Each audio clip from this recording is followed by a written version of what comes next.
Welcome everybody to our post-it party. I hope you have all the material on hand. We need different color post-its, different sizes if you want to.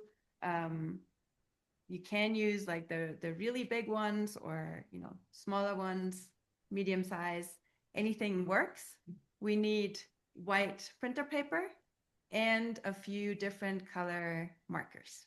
And the Post-it Party is a proven system. I do this for many years now, and I've taught it to many people to organize your life in general, or your year, a project, your relationship, your family, business, anything. And it starts from a point where you would usually not start. And from then, it just unfolds in a different way. And I do this every year at the end of the year to map out what I want to attract or what I want to focus on for the next business year. And I also do it when I have, difficult, challenging projects that involve a lot of people and a lot of different steps. I always do this process. So today I want to teach it to you, and I want to have you do it as we go, because then the questions will arise. But then you can repeat it anytime, how often as you want, and I'm pretty sure that you will like it as much as you do, as much as I do, and you will start seeing your projects from a different lens. So those of you who are live, would you want to tell me what you are working on today? You can either put it in the chat or you can open your microphone. So let me know what you want to use this process for today, and then I already know like what kind of questions will probably show up. So Tara.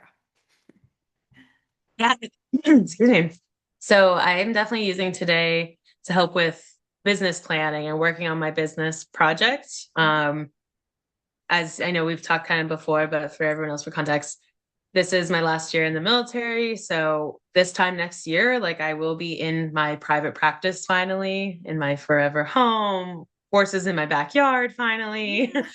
Um, and so, yeah, this is the year of planning. And I think it's just so ironic. It's also the year of the fire horse, which like just enhances it even more. Right, it's our year. Like I'm shedding the army and growing the business. So Yes. yeah, that's what I'm using today for. Okay, great. So for these like massive project, this process is really good because it gets you out of the endless to-do lists and it lets you look at the project in a from a very different angle. So perfect.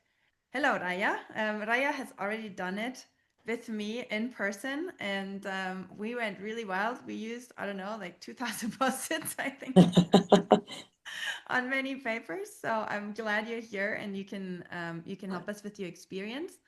Isa also wants to work on her business, like similar situation, moving away from her job or creating a job at the side that then should at some point take over and be her main business around horses, around all the HGE work and also other offerings. Lara, what is your Yeah, the same thing. I think I have so many active projects that I want to channel in, including HGE, Mhm. where I can come up with a business model that uh, is, sustainable and I can grow with it. Yes. So I'm excited to see how this will, reflect back on my thoughts. Okay, great. Raya, you will adapt your or like work on your existing sheet that you have, or do you want to use it for a different project?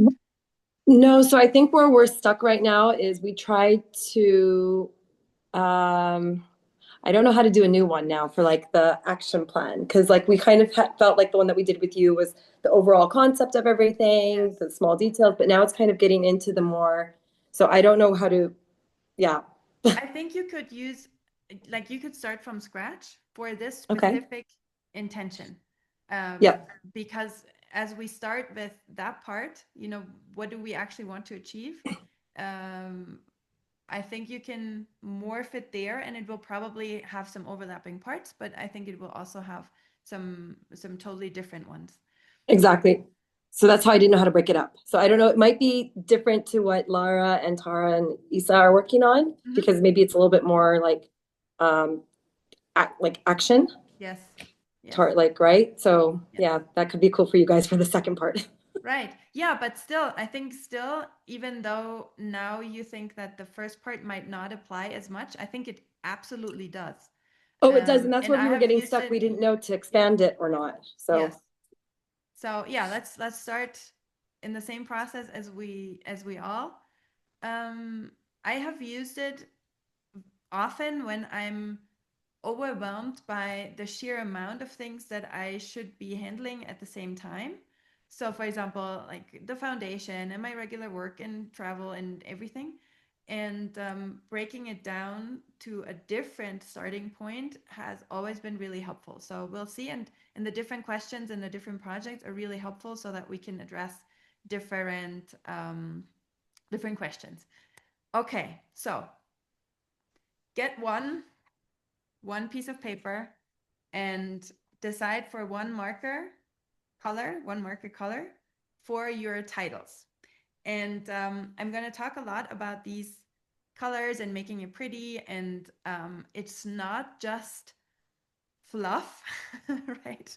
It's not just like decorative, non-important, but we want to, from the beginning, train your brain to think in different categories. So we will use different colors for different sections, right?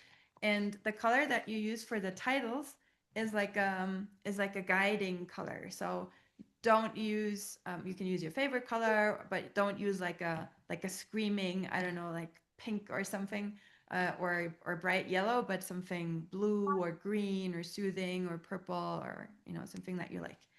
And on top of that sheet, you will write the word why. Okay.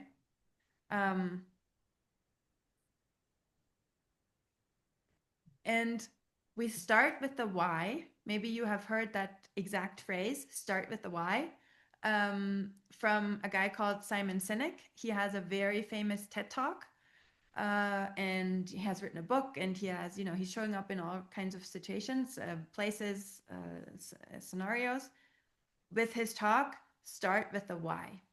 And it's about, in any circumstance, in any problem, starting or going back to not what should I do first or how should I do it first, but why are you actually wanting to do this? What is your driving force? Where does your motivation come from? Where does your passion lie in this? So why are you working on this? Why do you want to plan it? Why do you want this to happen? And then we start writing post-its about different whys. So one why could be, I need to make money, right? So we don't write full phrases on it. We start with very simple category words, and one could be money or income, or if you want to write paying the bills, we will then change that into something a little, more ambitious. But money could be a reason why you're doing this. Could also be creating a different job, moving away from your job, creating a lifestyle for your family, needing to do the next step. Raya, you're going into the action parts because you need to, have an action plan. You need to present it. You need to write a presentation. So there's a lot of whys in this next step of your project. So in the beginning, don't focus too much on it has to be the perfect phrasing. It has to be the perfect way of writing this down. Let's just start with, why are you doing this? Use a different color marker from the title and start writing it on the post-its, and put the post-its on that sheet of paper. Yeah. And it can be chaotic, right? It doesn't matter right now. It can be chaotic. And just like one reason on one post-it, right? And yes, keep moving. Exactly. One reason per post-it. And the post-it, the same, should we use the same color Yes. for that? Yes. The same color for that One why? color for this paper. Okay.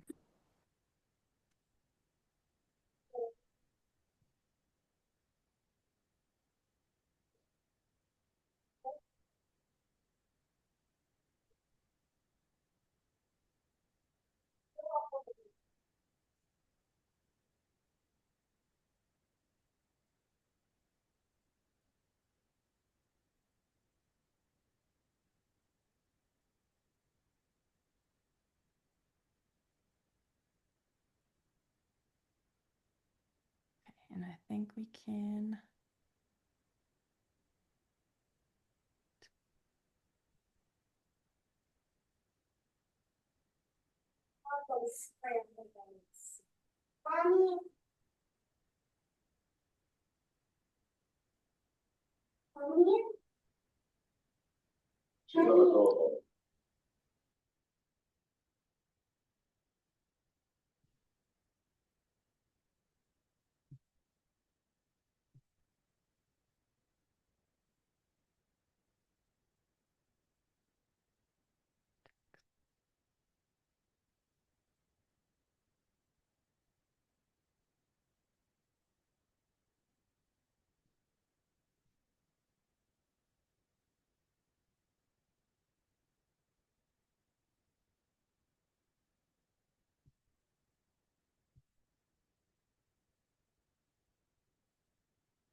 Okay.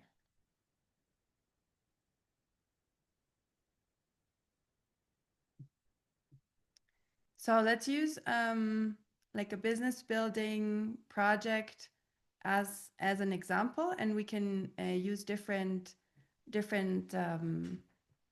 notes from different people, so that we have like a wider um, range of answers. But what are you putting on your first post-its? Give me some examples. And I can write for you, or you can write if you want to, but you can also just tell me and I'll put it in there. As you are working on your own sheet, right? That's the most important. I'm just gonna follow a little bit. Okay, financial freedom.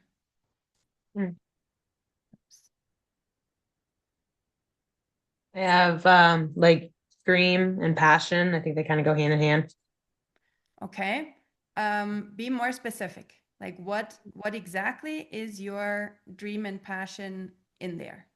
What is how do you describe your one dream or one part of the passion that is in there? Or all of them? Like you can write as many post-its as you want to. Yeah. I think like when I wrote this, like what was on my mind was this has been like working with horses and providing therapy specifically has been like a dream of mine since I was a teenager. So, and I'm 30, like for kind of, I'm 30, gonna be 32 this year. So almost Okay. 2 decades. Right. So working with horses is one, and then the other one is doing therapy or doing like therapeutic work, right? Mm-hmm.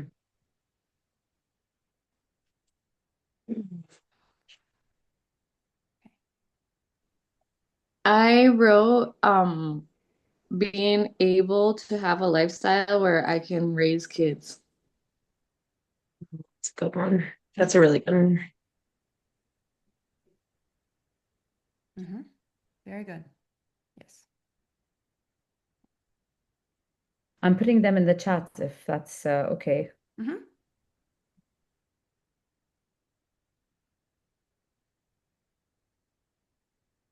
Okay, and actually, let's change the colors here. Okay. It's okay if you have just a few, and it's okay if you have many, but try to write more than like one or two. And if one is, for example, my passion or my dream, then break it down into more different details, right? So like 4 or 6 on your paper is a good number. So what else do we have? Is there something else that could go into the why are you doing this? It doesn't only have to be ease of living.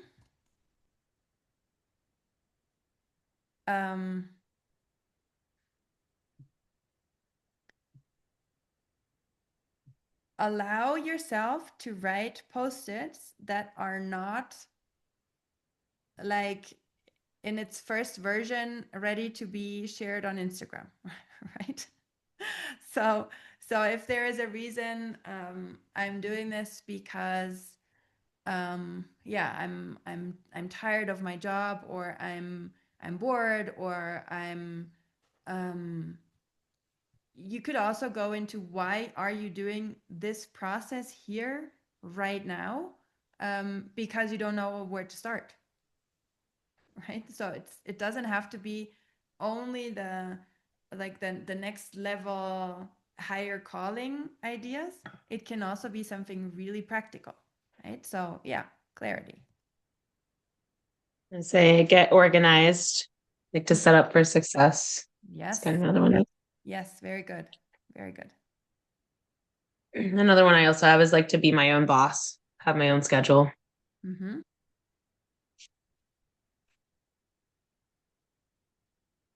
Christina, what would you say would be a word for that? I have all these services and I need to channel them. Like I need them to be one clear brand that can branch out according. So if I'm working with an individual, this is the service. If I'm working with a corporate, this is the service.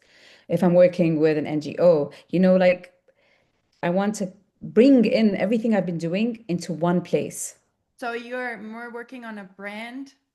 Yeah, it's like building your brand.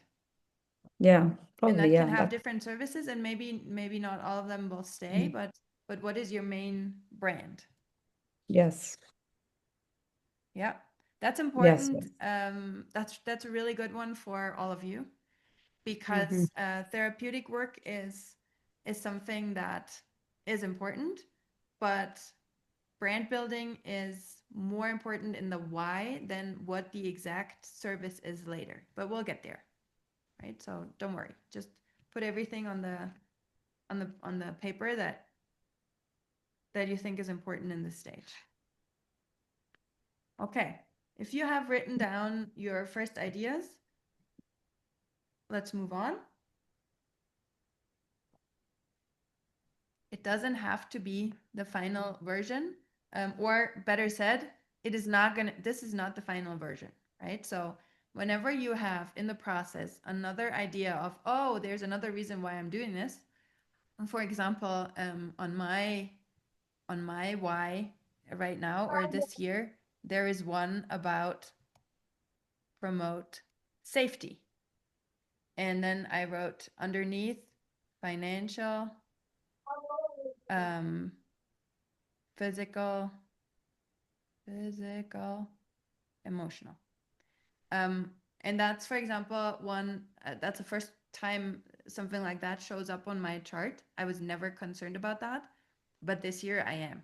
Or when I did it, I was concerned about that because there was somebody, challenging that financial. And financial, yes. So, write things that are maybe not, not in there for everybody, but if they're important for you right now at this point, fine, then they go in there. Okay. All right. And then, do you have any questions at this point? We will come back to this later, so don't worry.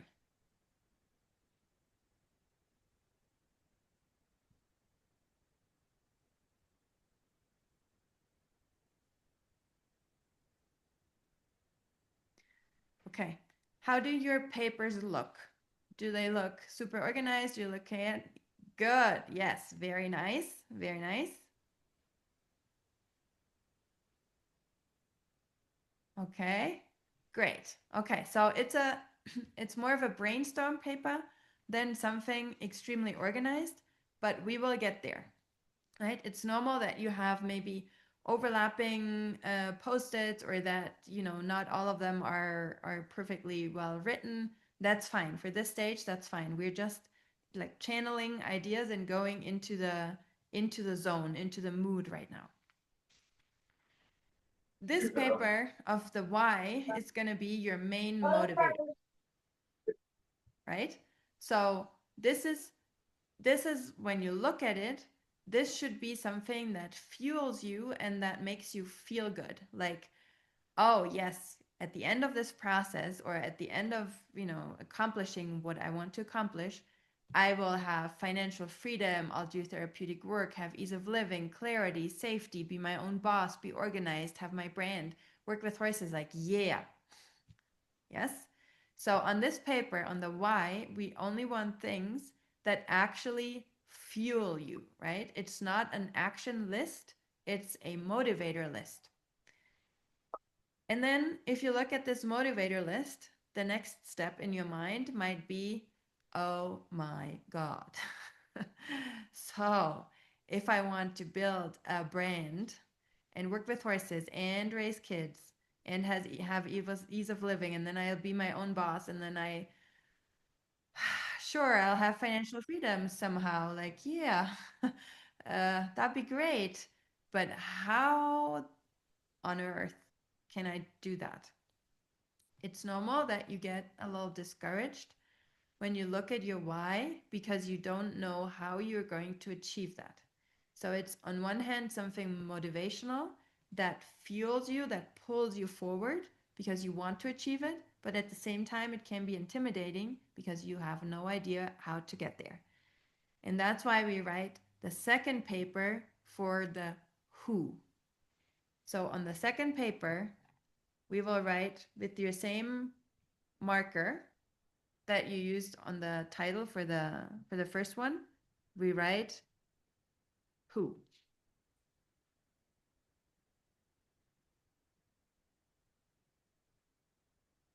Yeah. So let me do another shape here. Can we duplicate this?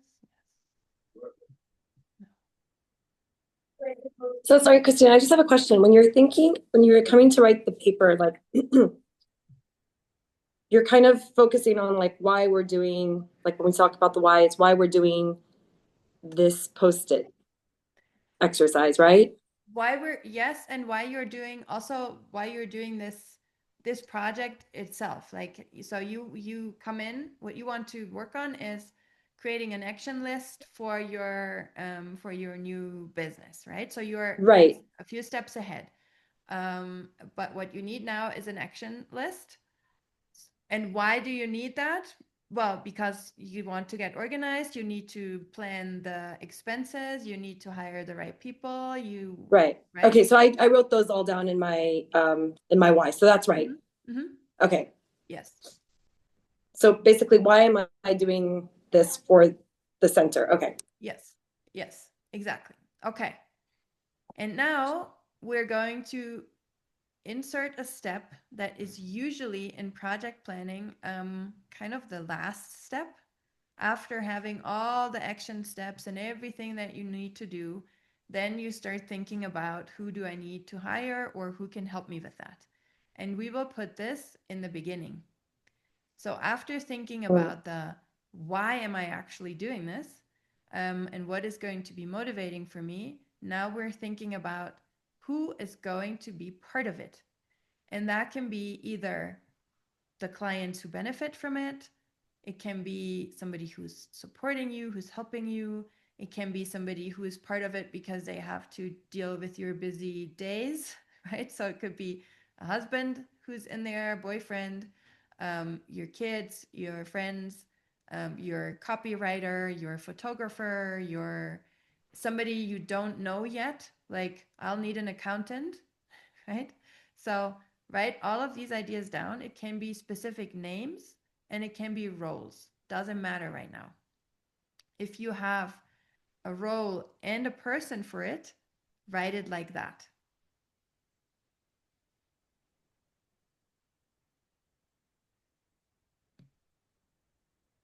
So for example, we can write in there Christina for mentoring, right?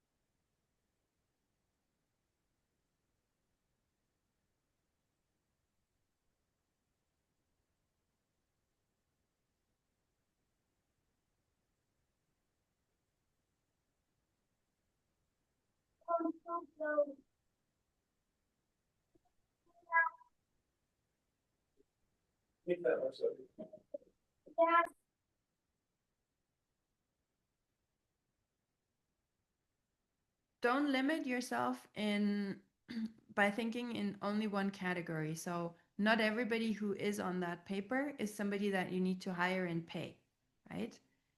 If you think that you need a copywriter, put it in there. If you think you need, I don't know, a business director, put it in there. This is only a brainstorming paper and not a final action list yet.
Okay, what are some examples of what you're writing? What roles are you thinking about, or who are you thinking about? I I have. oh, Oh, go sorry. ahead. No, go ahead. No, it's okay. After you. No, you go. So I put horses, to be honest, because I don't Yes. have access to horses yet. Yes. So horses, uh,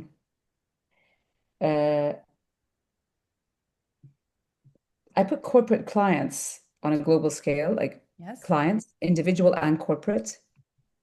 I don't know if that's Yes. relevant here. Yeah. Yes, and let's break it down into two different post-its, right? So corporate Yeah. clients is Yeah. one, individual clients is another, because those are two completely different audiences. Okay. I put the media because just to raise awareness on our work, it's going to be important. Yeah. Yes. Yes. Yeah, and it's something also that is, you come from the media, you have a lot of resources in that area and people so yes, makes a lot of sense in your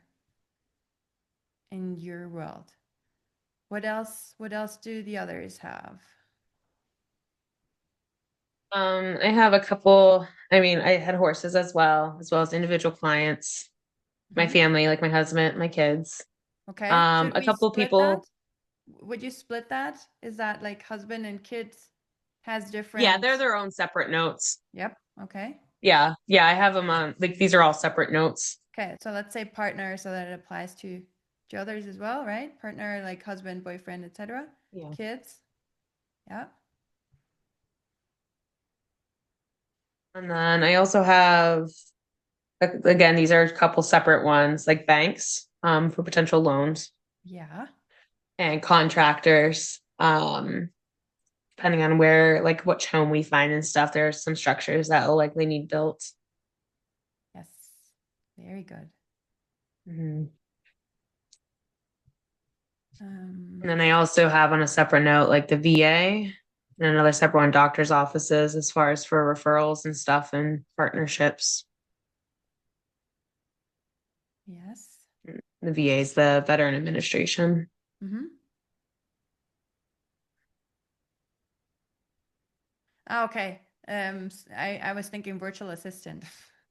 Sorry, yes. Yeah, that's why I clarified. So yeah, it's the Department of Okay. Veteran Affairs. But virtual assistant could be something that Yeah. applies to many, right? Virtual Mhm. assistant is like you're a secretary or somebody who does all kinds of different things for you, but is not sitting in your own office.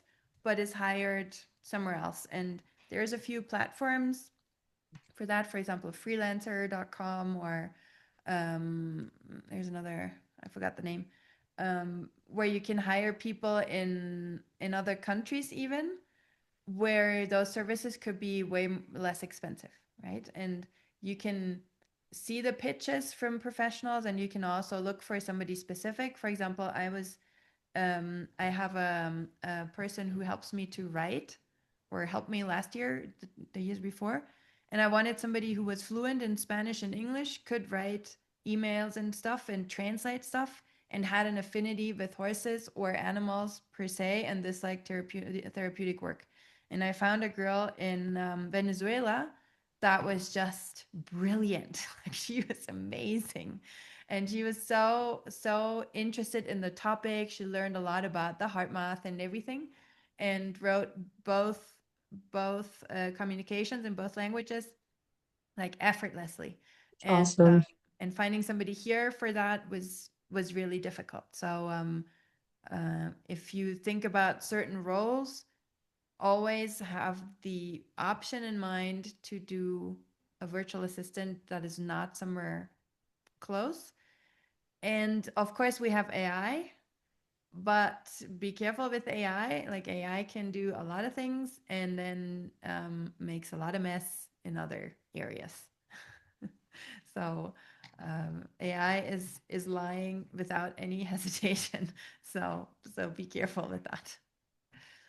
Okay, something else that you would like to have on there that is maybe super specific to yours, or are all of you like in the same realm?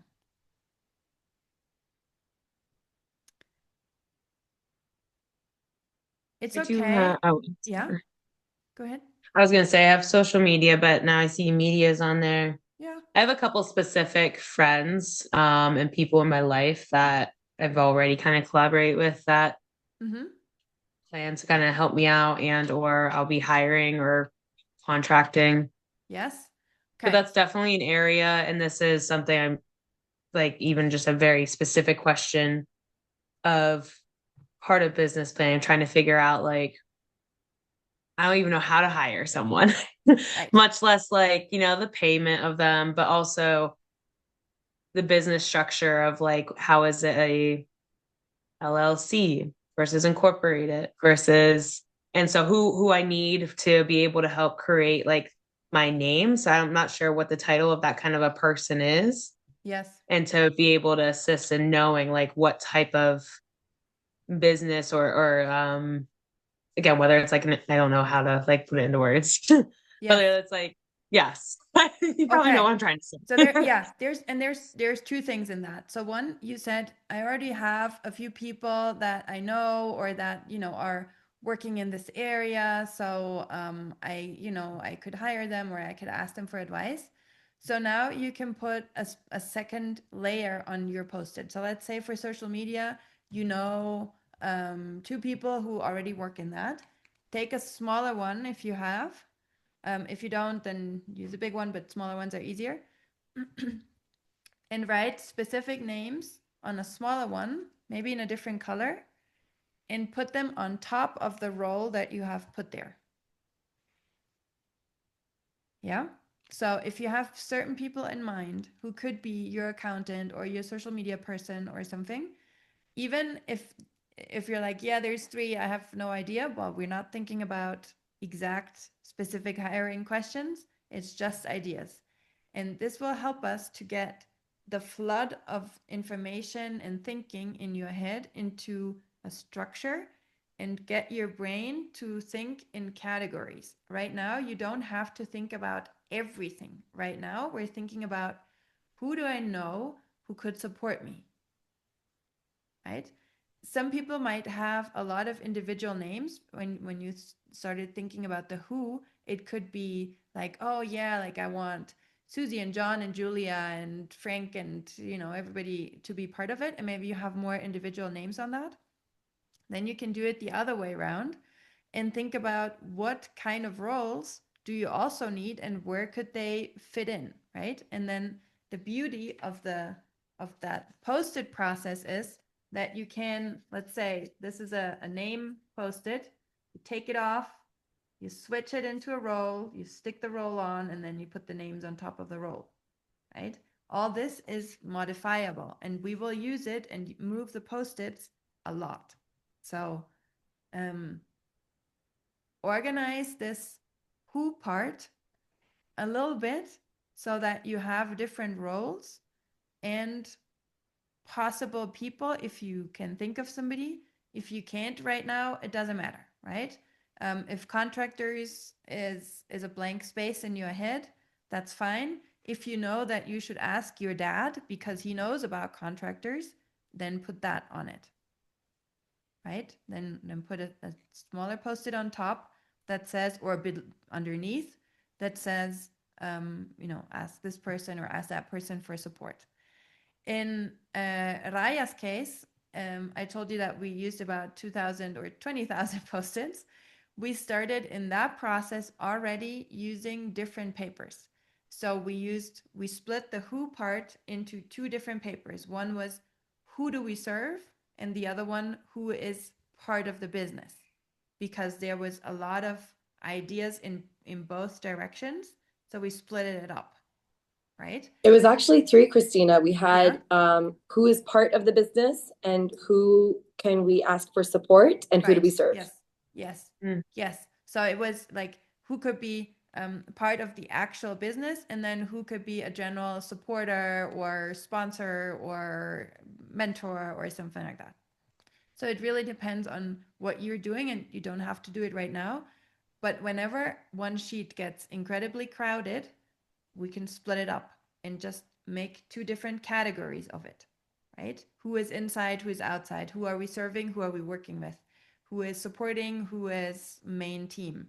Something like that. Or in your case, Lara, for example, it could be who is in the corporate part and who is in the individual part, right? So you already start dividing and thinking in different categories for your business. Because if you have, for example, corporate clients and individual clients, your brand will probably have two branches. You will probably not be able to put it all together, right? So we are splitting that into two categories.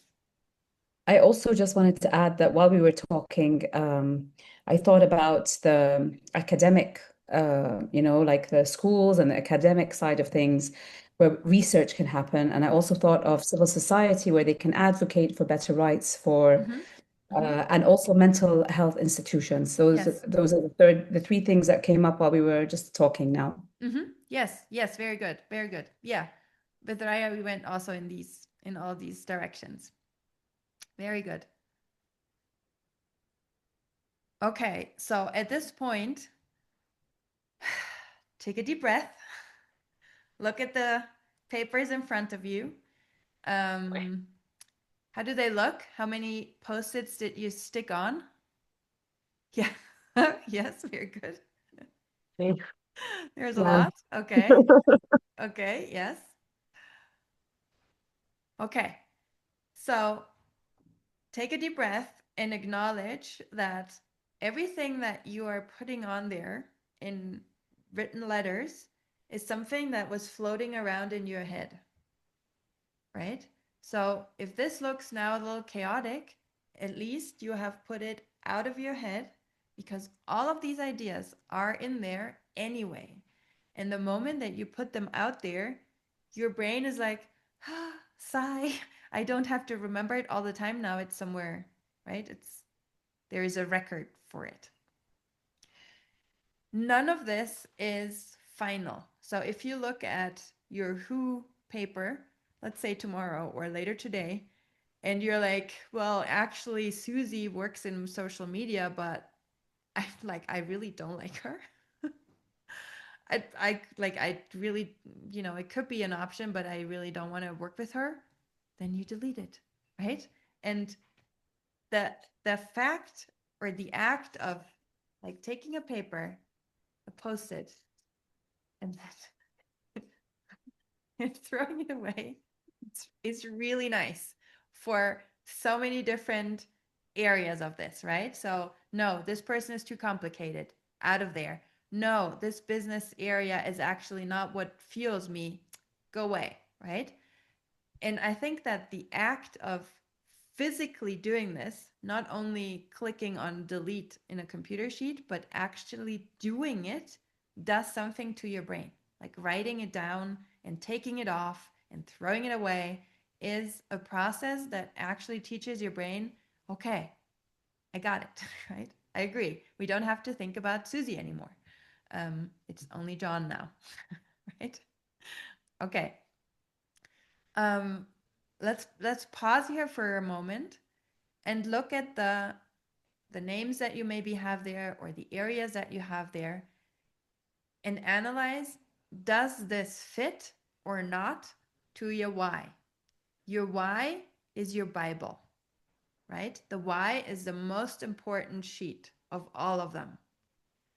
So if there is something on the who, for example, serving corporate clients, that might fit to financial freedom, but it could also be directly contradictory to your lifestyle, to your ease of living, to your all kinds of things, right? So if you see that there is something, could be, right? It doesn't have to be, but could be, that there is something that is conflicting with your why, then analyze the why and the conflicting area or person. Probably the why is the one that stays, because that comes from a different thinking, right? You didn't write down working with horses because that was the cheapest way of doing it. You wrote it down because that's your passion and that's what motivates you and what fuels you. So it has a different meaning and a different reason to stay, right? Only modify the why if you really think you got carried away and it's not actually what is important for you. The why is the one that should not be changed too much, right? We will make it more organized, but don't take anything out of there just because it seems too expensive right now or too difficult to achieve. Yeah. Okay, so if there's anything on the who part, you could also just add a question mark, right? So like, I don't know, for example, corporate clients. Really? I need to think about that. Right? So maybe right now I'm not sure. I don't know if it should stay there or not. Well, put a question mark on it and then visit it later. Right? Okay. How are you all? Let's I don't know if I can minimize this. Yes. Or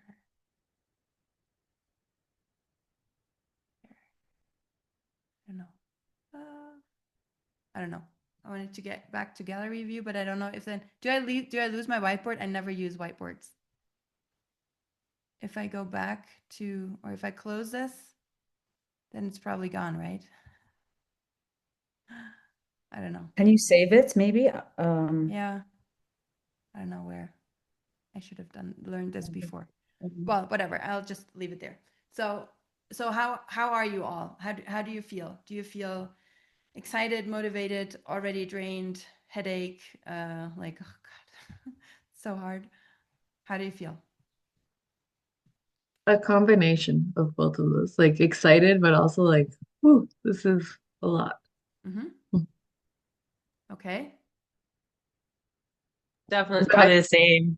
yeah, Like and I think excited. Yeah. sorry. Oh, you're good, Isa. Like a relief to get it out of my mind and on paper. Mm-hmm. Mm-hmm. Okay. Very good. If you want to like take a minute, shake a little bit, get a glass of water, walk around, get some air. Let's have like a short break and then come back to this because we do need a clear mind for the next two papers, and those put them aside, put the who aside, and look more at the why. Yeah, but have a little. I'm also getting a glass of water. Be right back.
So I wanted to share, Christina, that the why was really, really empowering. I felt so good that I put it on paper. But then the who made me feel, oh my God, there's so much to do. I had Well, this feeling that that's there's a interesting lot. though, because the on the who, we also want to achieve all the support that you will have. Like of course you need to find these people, and there is a lot that you want to do, but there's also support. So you don't have to do all of this on your own, right? And it will, as we sort it will become clearer, because some of the things that are on the who right now are actually belong to a different paper, right? So That's we'll so start helpful. reorganizing that. Mm-hmm. Yeah, it's so helpful to actually sit down and do it with like our group because I don't think I'll have done it on my own. Yeah, Uh, but I mean, it's in my head, but it's yes, not on paper. but you will, I think that you will, after doing it once, that you will probably come back to it, because it's so it's so simple in the end, and it's so non-threatening. To me, it's really non-threatening. Like, I'm playing around with some post-its and I'm throwing away a lot of them, and I'm writing them new. And it's just to get clarity on anything that I'm planning or thinking about. It's really helpful for me to do this process to get started. So, okay. So the first two papers are usually like a brainstorm dump, and then the next two are a little more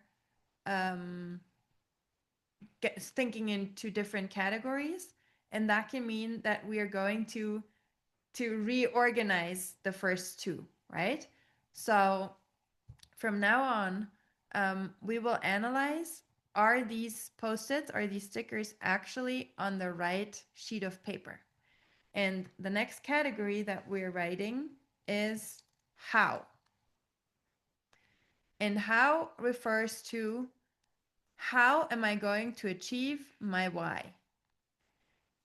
And that's not yet calling the accountant, right?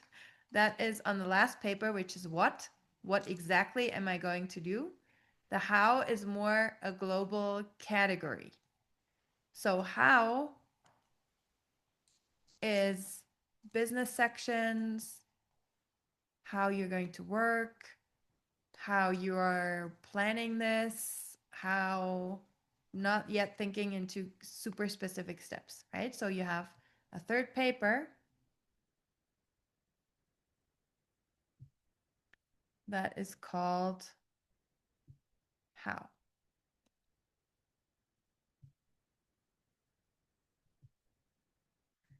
And to find out the how, we will first revisit our why, and see and look at it with a critical lens. So on the why, we have a lot of things that might be part of your passion, part of your dream. Why are you going onto this endeavor? And then there are other things that might be more related to the how. So let me explain this. If your why, your main motivator, let's say, is a lifestyle to raise kids, you cannot probably get organized put in the same, on the same level, right? Get organized is maybe a how. How can I have a lifestyle to raise kids? Well, I should get organized, or I need to be my own boss. Maybe be your own boss is your dream. Maybe you ran around as a kid pretending to have your own office and your driver and saying like, I'm my own boss and I'm going to be president. If that's your passion, awesome, leave it on there. But maybe be my own boss is a means to get to the why. Yeah. So to understand that better, look at your why list and take a marker and mark those that are really actually your super strong whys. Where is the passion in there?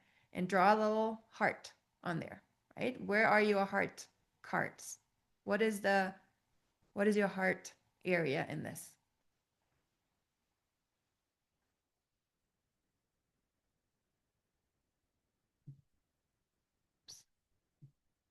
So let's say, So how does this work for me when this is like so structural? Like, like I don't really heart action plan or what do you have on your why?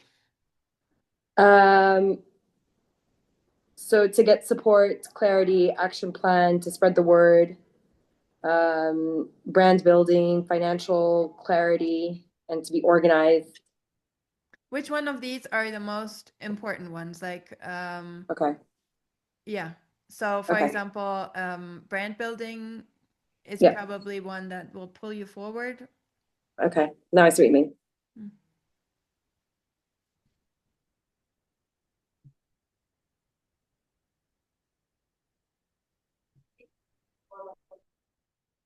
When you look at it from that lens, you will probably see that, okay, so what I want is financial freedom, and I will get that how? By being my own boss, right? So being my own boss actually moves over here, and it did not move over here. No. Will you move? Oh, okay, it's in the background. We send this to the back. Okay, all right. So maybe be my own boss is a means to get to other whys, right? I'm assuming it is, but it could also be one of your main motivators, right? It's doesn't matter. Do we like physically move the sticky notes to that one or create new ones? Yes. Okay. Move it. Move it. So that will make your why more organized. Get organized is probably not, I mean, again, it could be. It could be part of your heart passion, but it's probably also a means to get to the why. How can I achieve all this? Well, get organized, right?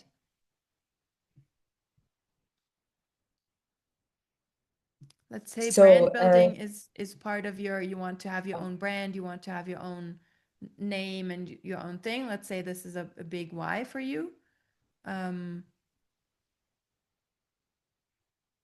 And you don't have to completely clear the list. Just look at it if there is something that is not actually there, right?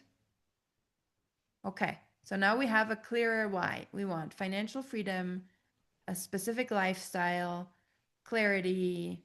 You know, as we move forward, I don't only want clarity right now, but you know, I want to be able to have clarity in my life, in my work, in my all of it, instead of, I don't know, moving with a boss who's all over the place. I want clarity on my own. Okay, so that stays there.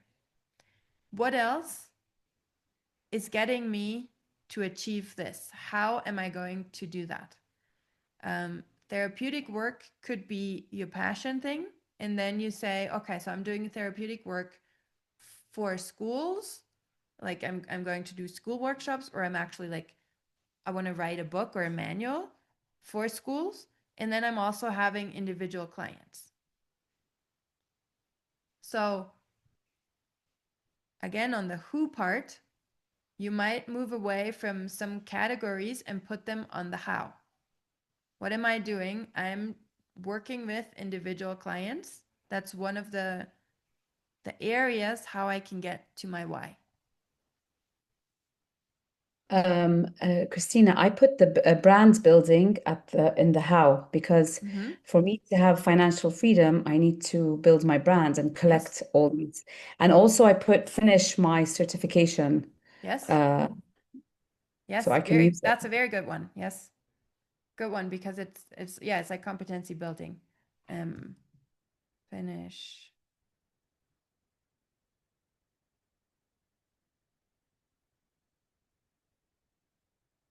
You could also say get certification, right? So maybe you see, okay, so I want to do, my dream is, my passion is doing therapeutic work, but I'm not a therapist. So then you should probably become one.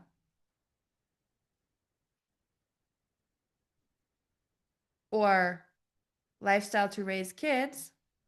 Well, then you might want to think about getting kids, right? Go out and find yourself some kids.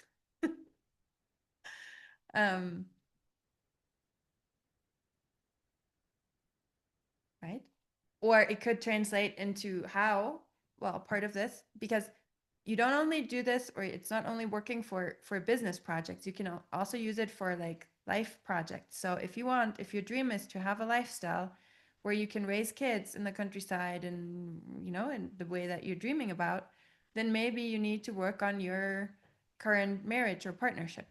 Or maybe you want to attract a partner, a dad for your kids, or maybe you want to find the place where you need to do this, right? So if there is a certain lifestyle in your why, and you can become also more specific, like if you're now realizing, oh, it's not about, you know, ease of living in general, it's about living with nature, or living off grid, or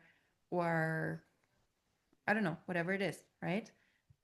So you can take off one post-it and write another one that is more specific, and then there is probably a how that is connected to that. Then I need to find some land, and then there might also be a who connected to that, like, maybe I know a realtor I could ask, so put it on there, right? Either find a realtor or talk to Rosie because she deals with, I don't know, she sells land, right? So now we're interconnecting them a lot more than before. But these are still not action steps. These are more like categories that will get you to the why. If you give me some examples, I can tell you if they are on the right place or if they should be somewhere else. Can I share one with you, please? Sure. So in the why, it was just the word corporate clients, but now I put introduce corporate wellness trainings. Okay. Mm-hmm. And in the how, it's update my corporate client list, Yes. clientele. Is that, or how should I work with that? That is probably on the next one, because it's a very specific action step. Okay. But yeah, it depends. Like it could also be for you to revisiting that time of your life where you knew a lot of corporate clients and like reactivating them. So let's say we could say update corporate relationships, Okay. right? As one important part of getting this done. And Okay. your why is, what did you say? Introduce wellness? Just introduce corporate trainings around wellness, because before it was around communications and strategic. Now I'm going to come in with another Yeah. whole topic. So it's like probably introducing it. it's Yeah. probably one step higher. So what you actually like, what are you actually motivated by? Is it introducing the program to the company, or is it bringing more wellness into the workplace, or opening their eyes that wellness is actually important, or like what is your real motivation behind it? Maybe spreading it to the corporate world, this wellness, the well-being Yeah. training that I'm doing. Like creating awareness and yeah, and spreading Yeah. that. And Yes. workshops around how they can, as a corporate organization, work collectively Yes. Okay. to So, improve their, but yeah.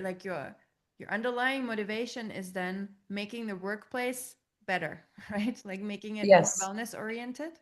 Yes. So you could put that in a very general term on your why, and then a how would be introducing workshops, maybe doing speeches. You could do podium talks about wellness, or you know, there's a lot of different areas. And Okay. the why, as you're building your brand, or as you're building the motto for your next year of life, or for your family, or for your business, you will have to describe what it is about. Like we want to reduce the why into like a pep talk, right? Like an elevator speech, a very short version of what is this about this year. Is it about good vibes and vacationing, or is it about becoming an expert and writing books, or is it about, you know, what is your brand about? So your brand is now not anymore about working with corporate clients. It's about bringing wellness into the corporate sector. That's a different thing, right? The more why driven or passion driven, and I don't want to say generic because it's very specific usually, but it's not a certain task, more a description of what you're actually passionate about. That is going to be your main motivator. That can be your description on your website. Like when you say, oh, so who are you? You will say, oh, hi, I'm Lara. I work on bringing wellness to the corporate sector. Instead of saying I give workshops for companies, right? So it's more specific. Or I don't know. This So year how for does it me. work? Yeah, like I mean, how does it work when there's like IFS and RTT and SGE and blah, all these little things that are so how do that's what I want to funnel, make it like one recipe so that I Yeah, can see what everyone needs. but it's also, so you bring wellness to the corporate sector, and you Mm. bring like the other things about your individual clients probably can also come down to some things specific, like helping people understand or integrate their life history or their lineage, or finding their passion or following their dreams or overcoming their struggles, or right, there's usually one area that is more interesting to you. Yes. And it doesn't mean that you will never work with the others, but if you Mhm. present yourself and your brand, the more specific you are, the better. Like, I have mentoring and therapy clients who have never touched a horse, and like, I don't know why they come to me or how they find me. But it doesn't mean that I cannot work with them. Something about what I do is attractive to them, and I work with them. But I'm not going to change my main mission, which is working with people who have horse businesses, want to get better with their horses, want to help people with horses, etc. Like, that's my core. And that's what fuels me. That's what makes me get up in the morning, right? Not helping people overcome anxiety. If I knew that my job was about that, I would not do it anymore. Like, really. Can be part of it, but it's not my main motivator at all. Right? So your why becomes a driving force, and a description of what you stand for. Okay, what else do we have on the how?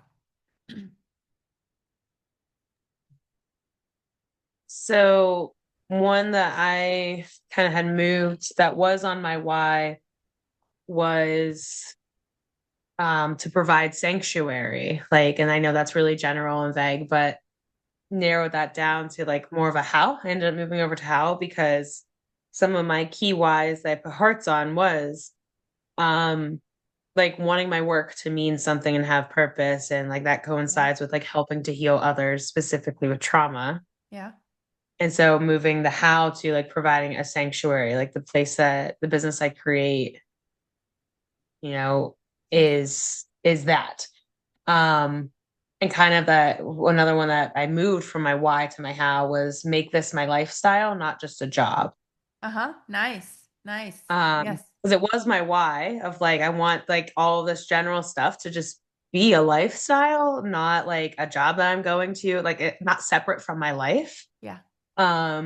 Especially because it's gonna take place like even where I live. Like it's all in one place. Yeah. And I want our home, our land, like all of it to be the sanctuary for anyone that steps foot on it, whether that be my clients, whether that be my Yes. family, like whoever. Okay. So So let's moving put that to for how. people, let's say like clients, family, and horses. Mhm. Sanctuary, provide sanctuary for clients, family, and horses. Yes. Okay, that's great. I love that. Well, first of all, I think we should write like a blueprint for our group, because there's so many things that are overlapping that I are know. coming up in those mentorings with different people. I really like that you're mentioning this, because for many of us, the sanctuary idea is very important, and we start putting it on our dream passion. Like, I want to have a sanctuary which is not actually true. Like, it's not, you don't want, or at this point in your life, you should not want a sanctuary to be your main driving force, because then you will be broke, you will be constantly anxious, totally depressed all the time, and it's just not workable, it's not feasible.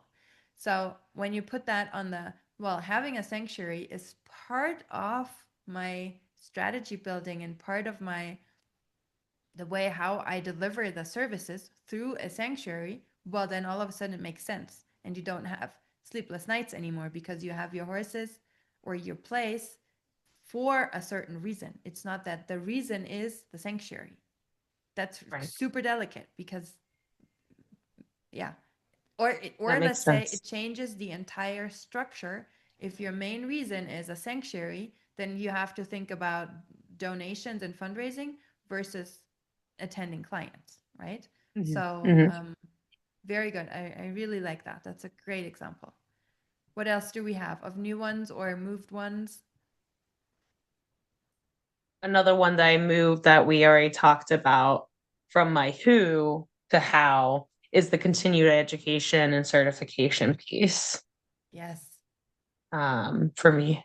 So I moved that over to how as well. Mm-hmm. That was a big one. Mm-hmm.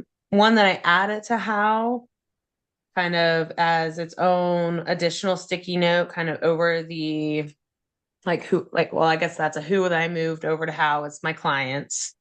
Mm-hmm. And I added an additional sticky note with that to get more specific, like overlapping it of like individual sessions, like the how, as well as intensive therapy, as well as retreats. So the intensive therapy, what I've always kind of, and this is just like word vomiting right now, Yes. Yes. is like it's a group setting. It's like an IOP, an intensive outpatient therapy. Mm-hmm. So it's group work that happens like 2 or 3 days a week. And that's obviously separate from just individual one-on-one sessions. Yeah. And then how that's different even from retreats. Retreats are more like dialed in specific to like, say, women's retreat or first responder retreat or men's retreat. Like that happens over the course of like 2 or 3 days on a weekend, like kind of an overnight thing. Whereas the intensive outpatient is more of like, come, you're there for about 3 hours, you go home kind of thing. Yep. So yeah, I kind of dialed in on that too of like the how, like how structurally do I want to achieve like this passion, this helping heal others with my clients. Mm-hmm. Mm-hmm. Very good. I like that. Very good. So, as you do that, can you delete the individual clients from your who, because it's like already taken care of? Yeah.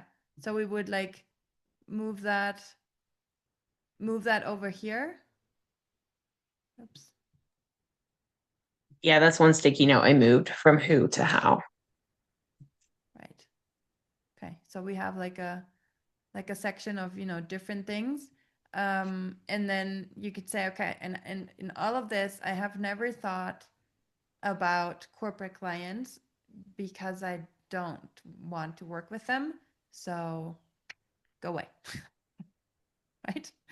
Yep. Could be the case. Or if you say, well, I should really think about corporate clients because they will bring in more money, well, leave it on there. But as you move around and as you make up your mind, you will see where you are going, like instinctively, and then some other things will organize around that, right? And the who will become a very specific list of actual people and actual roles versus generic areas like corporate clients or assistants or employees, or it should go further and further into the specifics. Yeah. Okay. Questions, Raya? How is your how coming? Sorry. It's good. It's I think I'm kind of trying, almost jumping the gun into action plans, but it's like I think I have it figured out. Yeah. So like know what the permits need to be. know what maybe know the affiliates and what their requirements are. Mm-hmm. Yeah, I have some of those. Get clarity on timeline. Yeah. Timeline kind of, Yes. or set up a timeline. So again, I don't know if these are going to be action things more, but Well, I think it's if it's a category, like for example, learn about permits is probably like a broader how you need to learn or educate yourself about permits and structures and stuff. And then there could be an action step, I don't know, calling the lawyer, reading this, reading okay, that. So it does makes sense. in your setting it does make sense. For others it's maybe just one call or one step, so then it's not that big of a deal and it can go into the action step. Okay. Any questions about this paper anywhere that you're stuck? Just one question. Mhm. Something came to mind that I need to reconnect with, like, let's say if I want to put a media strategy in place, a social media strategy, that's the one of the hows. I need to reconnect with journalists in another frame of, and like another mindset. Mhm. So awareness talks, do I do that or not? Just to introduce this work. Mhm. That's what came to mind. So do I include it in the how, or do I just No, I would add? put Yeah. that on the next. So Okay. the last paper is what?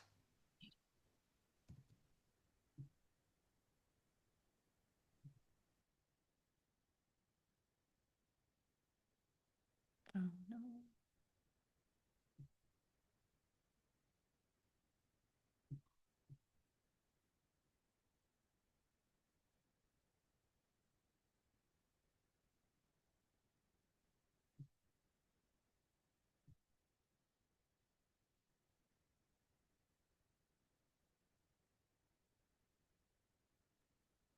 Okay.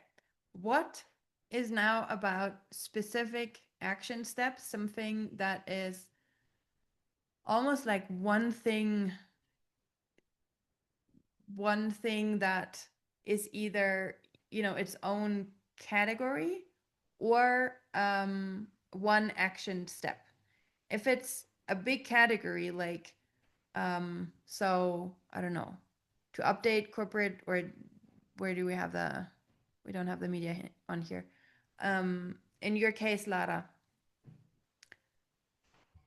what could be give talks to corporate leaders or something to raise awareness, and that will open an entire new paper that says give talks to corporate leaders. And then you get almost again, like, why do you do this, what are your exact action steps? You need to write a program, you need to pitch it, you need to deliver it, you need to, all the different things. So it's okay if on your what there is like an entire area of your business, but it's something actionable that you are going to do in certain steps. Most of the time, the what starts with, like, if we have a how, learn about the permits, then the what is what, call the lawyer, make an appointment. It can be really, really specific things. There is a little bit of overlap. Like you could say, do awareness talks in the companies is a how, and then you break it down into the action steps. But if you see that there are 15 action steps for one how, then I would outsource it to a new paper. So just post it on your general what list, and then open up a new folder for that area, right? When you say new folder, what do you mean exactly, please? I mean, So another paper? so right now, just put it on your what list. So it was corporate awareness talks, right? Awareness workshops is something specific that you want to do, right? Yes. Okay. So for example, for the retreats, there could be a what. There could be, you mentioned something like a specific topic of the retreat, or planning retreats abroad, or launching the first retreat on your place or something like that, right? So if projects are complex, usually the what list is not yet an actionable to-do list, right? It's too broad. There's too much on it.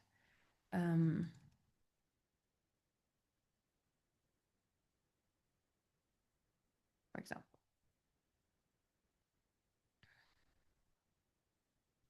Or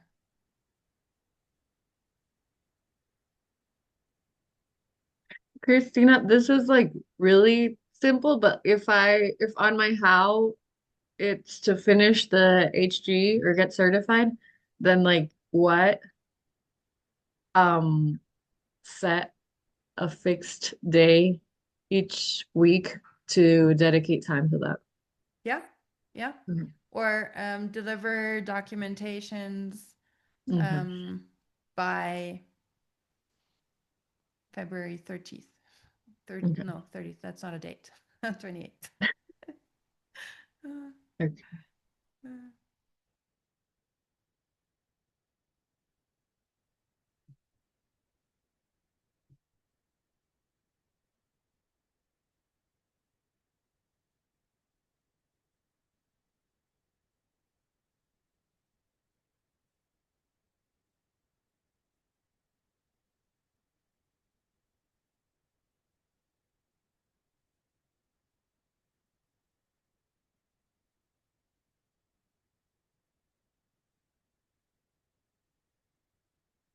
So, Christina, for example, the build my brand, the what would be list all the services that I'm doing and put them in a structured way.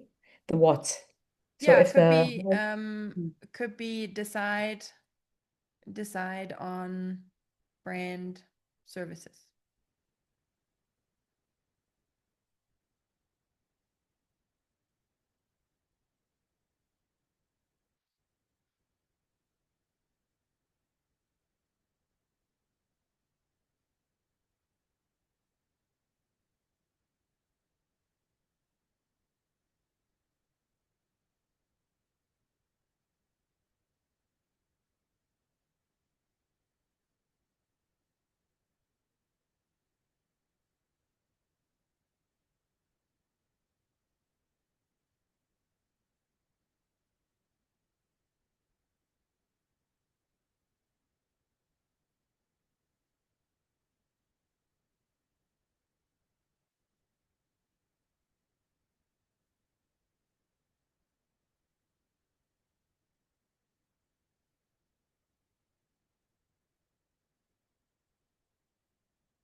and what about if we want to decide on which platform do I want to exist? For example, I don't have any presence on social media.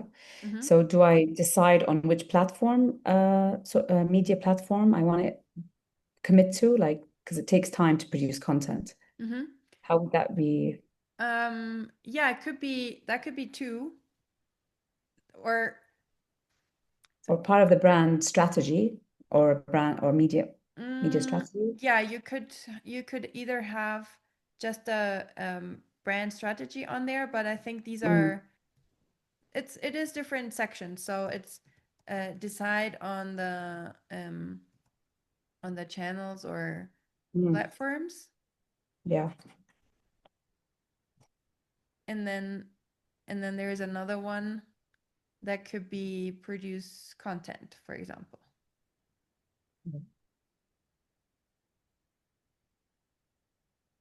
Okay, and then that leads us to the next part. Again, motivating you that this is it's an ongoing process. And after the first dump, what I usually do is I rewrite the post-its so that they look nice. You now have more clarity on what exactly you want to say. It's less generic. You have more ideas on how many post-its are on one paper. So you can change the size, you can change the way you write them, you can change all of it.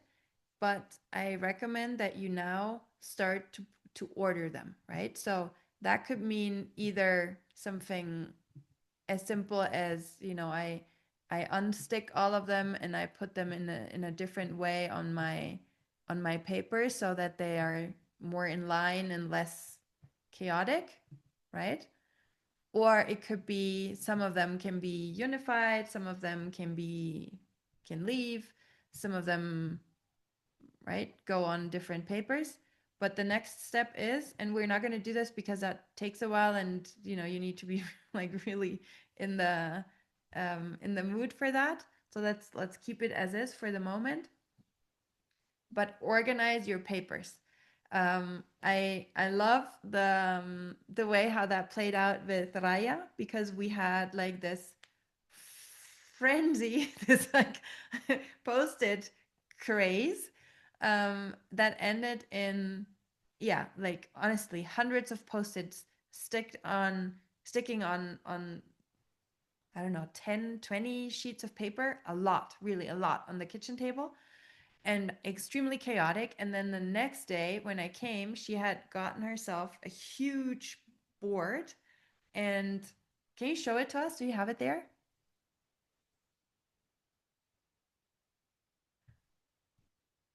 And she had turned it into this extremely organized structure with different colors, and it just looked like, yeah, everything is organized, everything is perfect.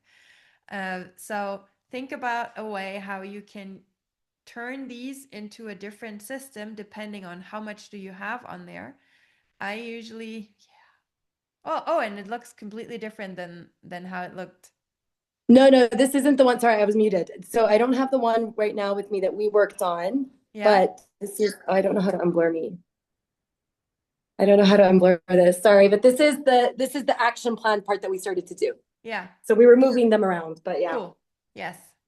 Well, it's the other one was like everything organized in long lines instead of vertical on a paper. So she just changed the structure and the look and the feel to it, right? What I usually do is when I do my post-it party, I start like that, and then I have big sheets of paper that I have actually glued on my office wall. Like I put them on my office wall so that I have more area to move around, and then I transfer them to certain parts, especially those that are most important, right? So you could start with the why in the middle, and then different sections of how and who in different areas. So find a system that works for you, and also start thinking in the direction of expanding the what's. Probably you don't have actionable steps on the what area yet. And it doesn't mean that you need to do all of this right now, but there will be something that is more important than others. It's normal that your why, that your like global mission or big passion results in ideas or areas that have to be done now, and then others that have to be done later. So if you first want to create a brand with, I don't know, brand colors and channels and platforms, that comes before advertising your first awareness workshop, right? So there is a timeline in it. And that's where this really becomes like my go-to solution, because a to-do list does not have any time structure in it. A to-do list will drive you crazy because everything has the same importance, and you will get lost in all the different items on a to-do list. This gives you the possibility of working on one thing right now, and when you have done it, then you take the post-it off the what. In a month, you don't have to look at decide on the channel platform anymore.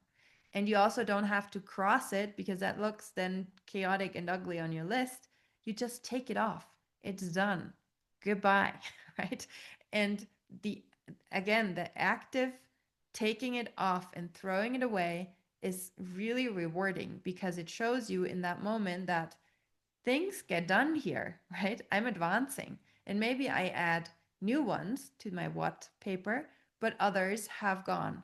And your brain, your nervous system remembers that. It's a really, it sticks. You remember the, oh, okay, done, gone, new one, right? And then what I would do is, instead of, like, sometimes I create to-do lists and sometimes I create new papers. So for example, plan a retreat for the summer that will probably turn into, I don't know, a project plan with somebody else who is involved in that. Research a certification program could be something that, I don't know, I dedicate a page in my journal to, where I just write all the information, or a Google document or something. And then there could be another one, let's say, decide on the brand services. Okay, so that's something where I need to first do a dump again and write down all the services that I'm thinking about, as you said, IFS and awareness workshops and individual therapy and HGE and everything that you do. And then you start organizing it. So there is one column for corporate. There is one column for personal history clearing. There is one for, like, oh, maybe, I'm not sure, I don't know.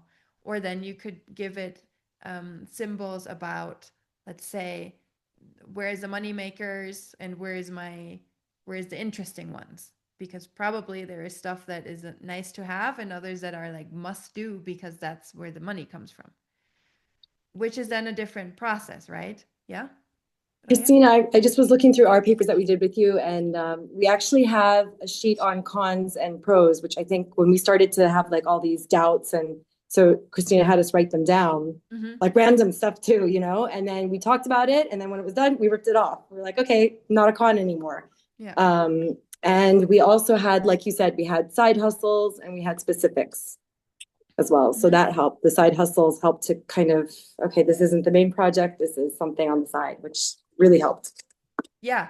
Yes. So you could, for example, organize your brand services into I don't know, like let's say must-haves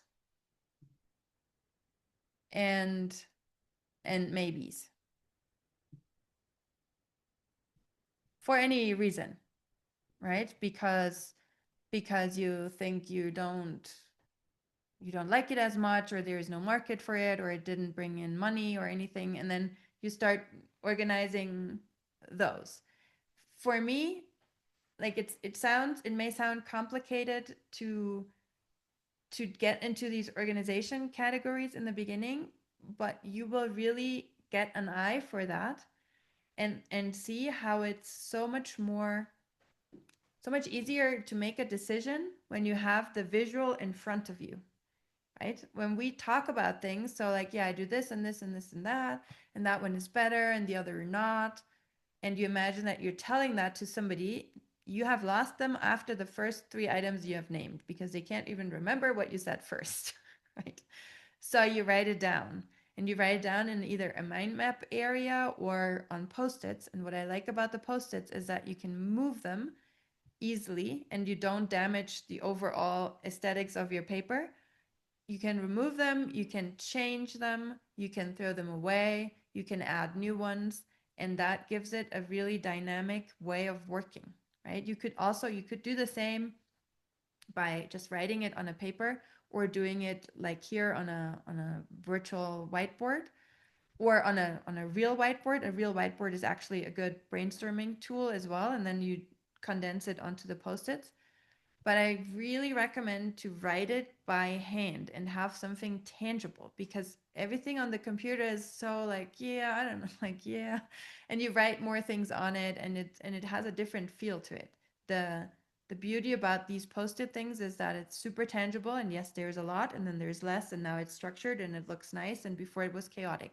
There is a very important organization that happens in your brain as you do that. Yeah. And these categories could be anything. And you can change it, right? Maybe then you find out that the must-haves are the money makers and the maybes are the passion projects, and right. And then you could also see, so the must-haves, there's already like 20 must-haves, then maybe you don't need the 10 maybes, right? Um, and then you can find a specific theme in them, and then you will know, so my brand services are these and these and these most important ones. And start with, I work a lot with symbols, right? So I put on hearts, and I put on like the do we have one of these here? No. The like the symbol for what's it called? Done. The tick, Thunder. like the Yes, the check. thunderbolt. Yeah. Yes, exactly. Okay. So maybe there is I don't know, there's a must-have where you're like, oh, but wow, that's super expensive or so difficult to deliver. Okay, then make a symbol that says like, whoa, be careful here, and are you sure, right? And then you can revisit it and see what you do with it. So the more visually clear you have this, the better. Don't introduce 200 symbols. It should be easy enough to understand for a 5-year-old, right? Super clear. And in terms of your workflow, what I do is I look at my what list, and there is, okay, so I have to, all these things I have to do. What am I going to do now? Okay, I have like an hour. So let's just put some research about the certification program on. And I take the Post-it and I put it in on my desk in front of me. And then I write the notes around it. And then I have done it, so it doesn't have to go back on the what list, maybe, right? Or maybe it opens a new journal or a new something.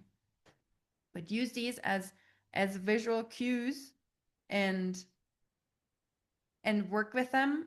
And it turns your office into a Post-it craze. but it's really helpful to organize the complex projects. And then I also create papers during my my meetings, right? So for example, I have a meeting with my social media person, so I take the Post-it, produce content, stick it on one paper, and then write with her all the ideas that we have, and then I give it to her, or I make a copy and then I give it to her, and like, okay, so this is what we talked about, and that's your area. And then maybe you have another what Post-it that says control the content creator, or right? Something, create a calendar to check in with the content creator, or deliver the, I don't know, snippets that she asked for, or something like that. Yeah. Okay. Where are the questions in this? Are you still with me? Or have I lost you on the way? How often do we visit this, Christina? It's I do wonderful. it for like 2 weeks at the end of the year, and then I archive it, and it turned into calendar items or something specific, and then others are still around. It depends. If you're planning your business, I would do like, I have a folder for my business, revisiting and values, etc. So there is a paper with the main items of all these 4 in there. And I put the date on it, like 2026. Why? Promote safety, travel more, enjoy the farm, right? So these are my whys. And then who? Certain people and of the student community, certain countries, and I have it in a condensed form in a place where I can always look at it. And it's also interesting to keep those from previous years or from previous project plannings, because you see how much you have evolved. Right? So then there would be one where you see, oh, so a year ago I was like deciding on my brand building, and now, now I'm on a different level, doing something differently. Yeah. The action steps that are really specific on, I have to do this a certain week, and it's not today, I can't do it today, but I have to do it on a certain day or until a certain day, those I take to my Google Calendar. So, do you use tasks on your Google Calendar? Do you use a Google Calendar? If not, do it. Okay, do it. It's of all the calendar programs and time management programs, it's the one that it has always stuck around. It's so easy to use and so simple. And in the Google Calendar, so let's go, I don't know how I can save this or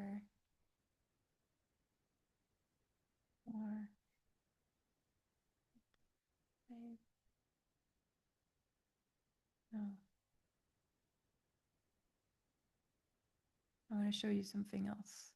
Load. I don't know.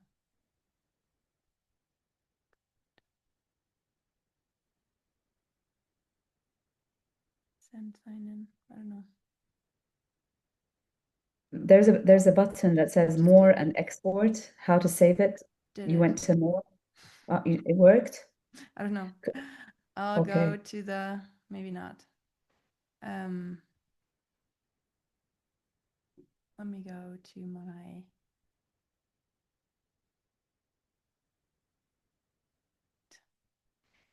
so where is my calendar? Here. Okay.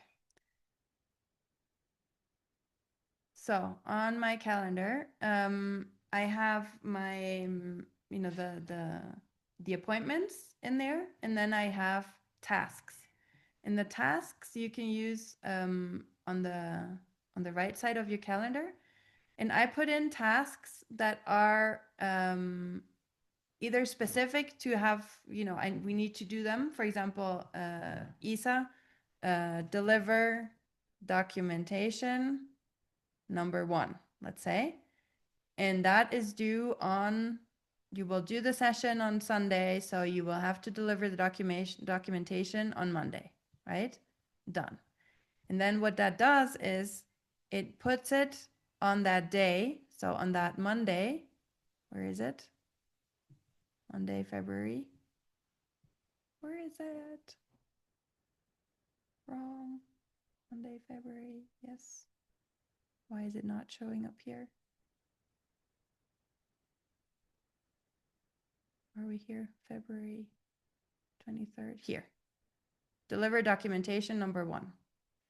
So you don't have to think about this tomorrow or on Tuesday or on Wednesday. You have to think about it on Monday 23rd.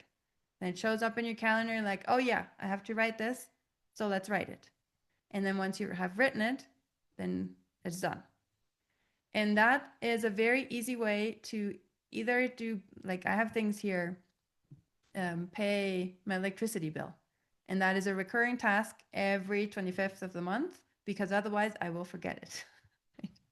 And then I have done it, so checked, done. Email for expired members, right? Every end of the month, I have to do that. And that gets you out of the frenzy of having the to-do list with everything that you don't need to actually visit today, but you have to do it at some point. There is also tasks that are not done with just like 5 minutes of I'm going to pay my electric bill.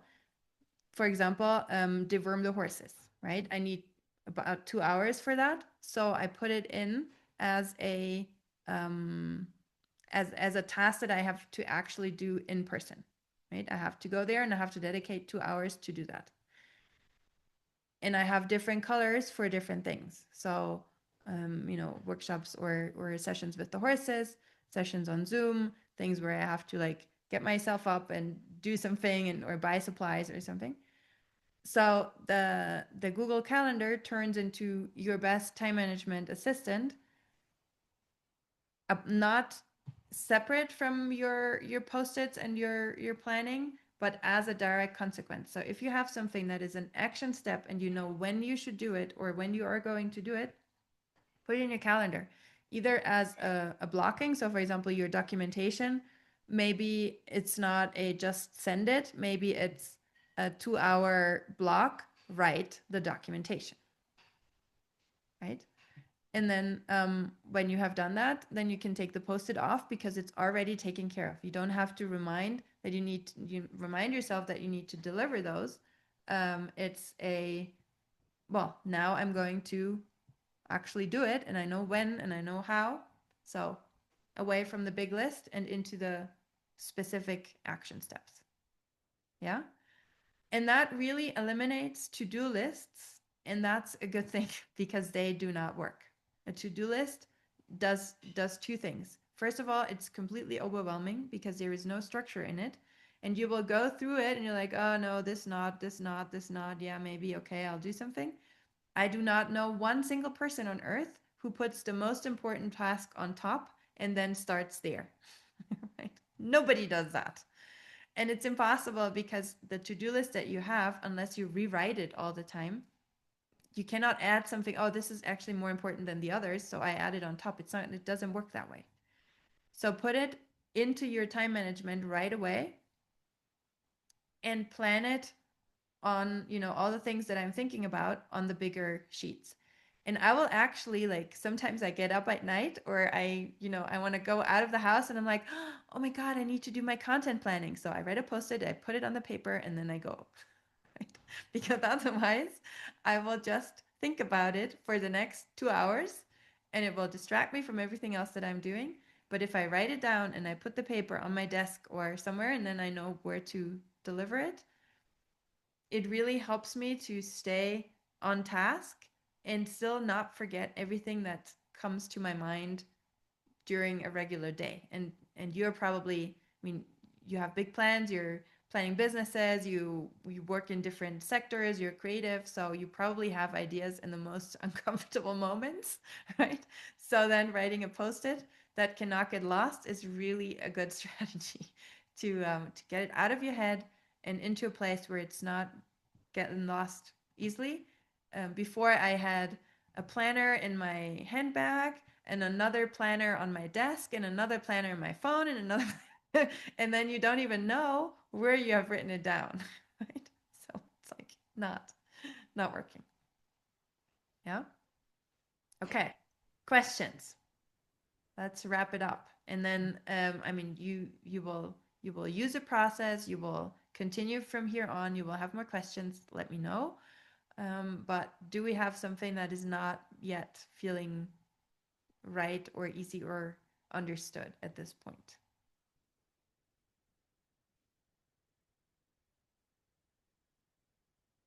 I wanted Maya's to an ask you just expert, so about. you can always uh, also reach out to her. Like, I'm so happy she's here in Jordan. I can access her and harass her if I need to. I need more information.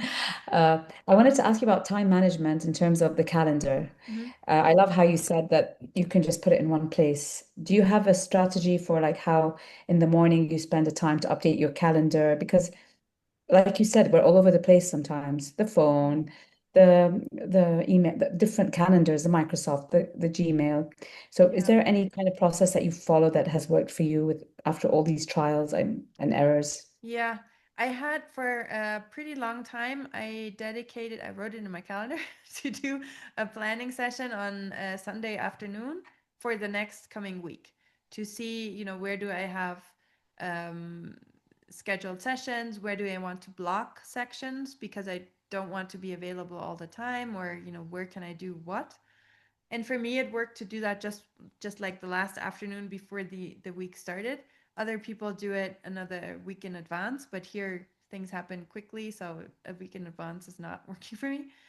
Now I'm not doing that anymore. I just have learned the discipline to whatever comes up, I will first put it in my tasks, even if I think I will do it right away. So, for example, yesterday I received a documentation from Vivian on my WhatsApp. And I was like, oh yeah, I'm reading that like right away. Like, no, I first put in a task, read and comment on Vivian's documentation. And then I started reading it and I actually did not finish it and I did not comment on it. So I would have forgotten because my brain thinks, oh yeah, we're doing this right now. And then you got distracted and then you got like, you lost it, right? And then all the new messages come in and it goes to the bottom and then I forgot about it. So I first do the task and I only check the task if I've actually completed it. So there's a task in there, comment on, and I think there's several. What do we have here? Comment on documentation, Vivian and Moni. Yes. So there's 2 that I need to read and comment on right now, and I'll do them and then I'll cross it off. So a very strict discipline in always first registering it, either on one of my planning sheets or like a post-it dump somewhere, or as an action step in the calendar right away. Christina, and you're doing, do you usually do this on your app, like the Google Task app, or are you on a computer and you're I'm doing it only in my Google Calendar, so that on the Google Calendar? yes, Okay. yes, on my desk or like on my laptop. Yeah. Okay. Yeah, and some people use the tasks app in the phone, but then for me, the phone is already so much distraction that when the phone reminds me of something, I'm not usually able to do it. But when I'm on my computer, it's like, okay, work mode. I'm doing this now, and it's easier to complete. And those who have done mentoring with me, like dedicating a workspace, even though we most of us work from home, having a workspace, a desk where all of this is organized, and accessible is gold. like not don't bring it into your living room if you can help it. Don't put it everywhere. Don't put everything in your phone. Like we spend so much time on the phone anyway, and yeah, I'm working all the time anyway, so some things are, for me just on the computer. And just a question on, you have an NGO, you have a nonprofit, and you also have the HGE, and you have all these things. So how do you manage your time, work-life balance? Just if you could share a tip. Yeah, that's I'm still trying to figure that out. So I've tried different things. I have tried to like dedicate one day only to foundation work and then the other days to something else. It usually doesn't work that way, and I do get lost. Like I do get confused and distracted by starting something and then going into the other area. And the recommended version is dedicate, I don't know, half a work day on this project and then close it, like go home mentally, and then dedicate the other half on another work project. I really struggle with that, but that's the ideal way of doing it. Especially if, well, I mean, it gets really important if you have different like employers. So for example, Isa, you have a job that you work from home, and then you also are building your new job, and you cannot mix it because then your employer will be like, what am I actually paying you for? So um, yeah, dedicate it and tell them, I'm not available now for this. I'm only doing it in a certain time frame. Discipline is everything, and yeah, it's hard. It's hard. And then what I have heard in my own, like when I receive mentoring, one of the first question is always, what are your work hours? And I'm like, yeah, like always, kind of. And the first recommendation is always, you say, and tell your kids, tell your friends, you say, I am working until 5 p.m. or 6 or 7 or 8 or whatever it is. And then you close your computer, you leave your office, you close the door, you switch off the lights, and you do not go back.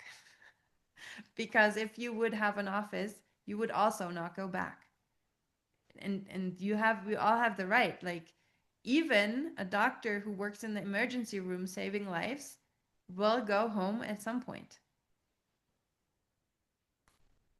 And if you think that you cannot leave your business alone for a few hours, then you need to hire somebody who will take care of it. It cannot be all on you.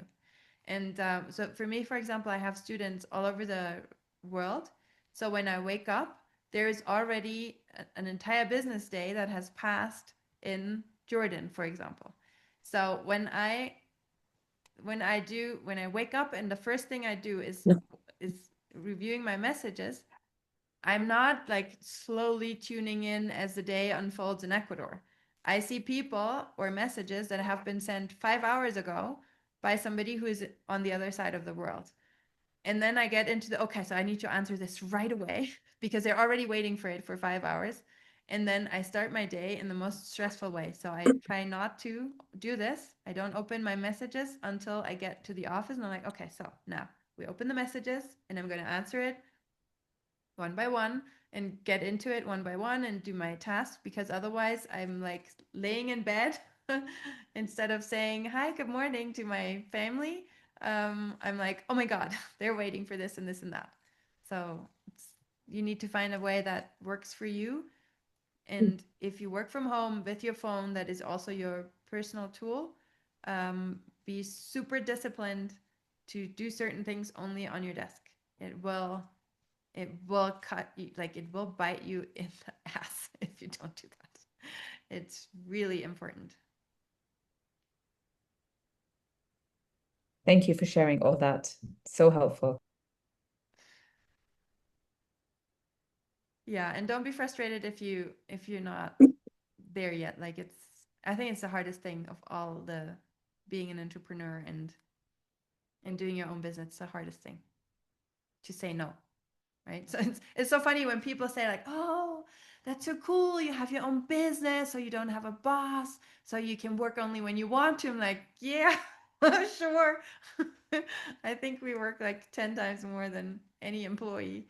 So it's not really that. That's not your, like, only working when you want to is not your best motivation to become your own business boss at all. It's not a good idea. Only do it if you're obsessed with it. Raya, you had a question or a comment.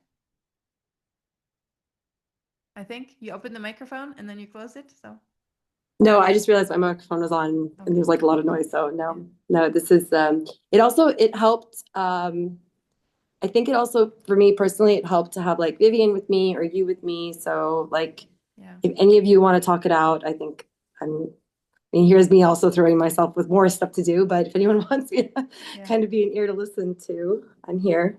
Yeah, it's really helpful to have like a business partner, not necessarily in the classic sense of, I don't know, you need to share revenue or something, but somebody who is maybe paid for listening to your stuff and helping you sort through it is extremely helpful. So like having somebody who's there either like in person is ideal, I think, or online, or somebody but dedicated, not just always asking favors from your friends, but somebody who has a reason to listen to it, because then you also won't feel as bad as, right? Like, again, I'm coming to this again.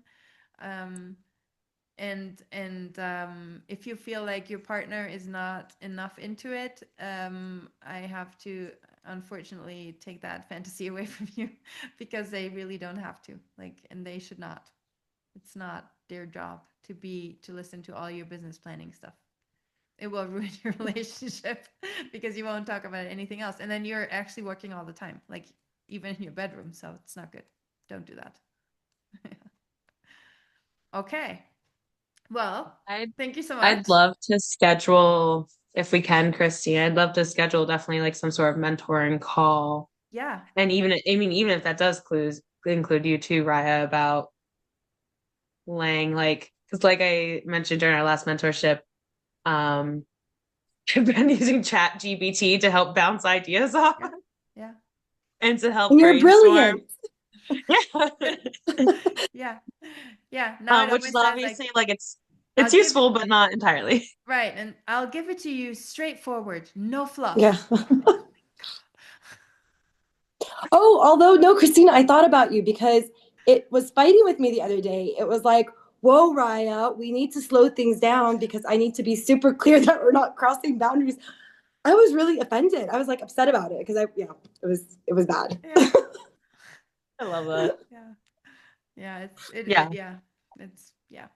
Well, we could do a check-in about this.